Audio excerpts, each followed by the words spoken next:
Hai semuanya, perlindungan Tuhan itu sempurna. Orang-orang yang setia kepada firman Tuhan dilindungi oleh Tuhan dengan luar biasa. Meskipun mungkin ada orang-orang yang ingin menggunakan kuasa-kuasa gelap untuk menyerang mereka. Seperti yang terjadi dalam Bilangan pasal 23. Orang Israel mendapat pesan dari Tuhan untuk tidak merugikan orang Moab. Nggak boleh menyerang, nggak boleh menyakiti. Kenapa? Karena wilayah orang Moab diberikan Tuhan kepada keturunan Lot.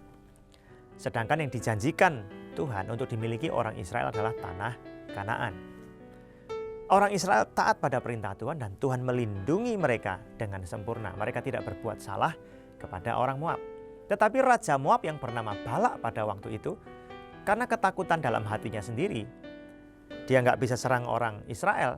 Dia mengupah seorang tukang tenung, dukun, yang bernama Bileam, yang ternyata juga seorang nabi.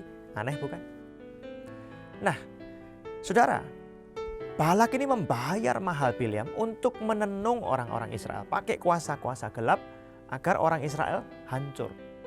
Kalau dalam bahasa di sinilah mungkin ditenung, disantet atau diapain. Tapi nggak bisa. Dalam Bilangan pasal 23, berkali-kali bukannya Bileam itu menenung mereka. Malah Bileam mengucapkan berkat. Apa artinya? Tuhan mengubah kutukan jadi berkat. Apa artinya? Mau diserang dengan kuasa gelap apapun, gak bisa tembus. Kenapa? Karena perlindungan Tuhan itu sempurna. Ayat 25, lalu berkatalah Balak kepada Bileam, jika sekali-kali tidak mau engkau menyerapah mereka, janganlah sekali-kali memberkatinya. Om, kalau gak mau ngutuki, jangan diberkati. Apa yang terjadi? Balak protes, gimana sih kok malah diberkati? Loh, Tuhan yang mengubah kutuk jadi berkat. Aku gak bisa ngomong yang lain. Tapi di pasal-pasal selanjutnya dan bagian lain dari firman Tuhan, kita melihat ketika Israel buka celah, maka mereka keluar dari perlindungan Tuhan itu. Apa artinya? Mereka melanggar firman Tuhan. Bileam menasihati Balak untuk mengirimkan pria dan wanita yang cantik-cantik dan ganteng-ganteng, dikirim ke orang Israel, ngajak kenalan gitu kan ya. Lalu diajak jatuh dalam penyembahan berhala.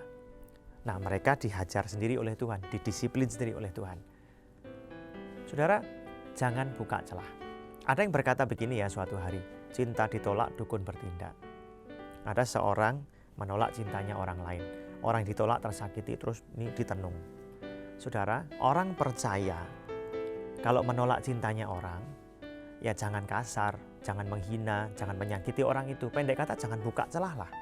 Nolaknya dengan sopan, dengan baik-baik. Mau ditenung ya nggak bisa. Intinya apa? Taati firman Tuhan. Jangan sakiti, jangan rugikan orang lain. Menolak orang nggak apa-apa. Kita kan nggak harus mengikuti semua yang orang inginkan. Tapi tetap hargai, bicara dengan sopan. Jangan menyerang harga diri orang lain. Ingat, perlindungan Tuhan itu sempurna. Tuhan.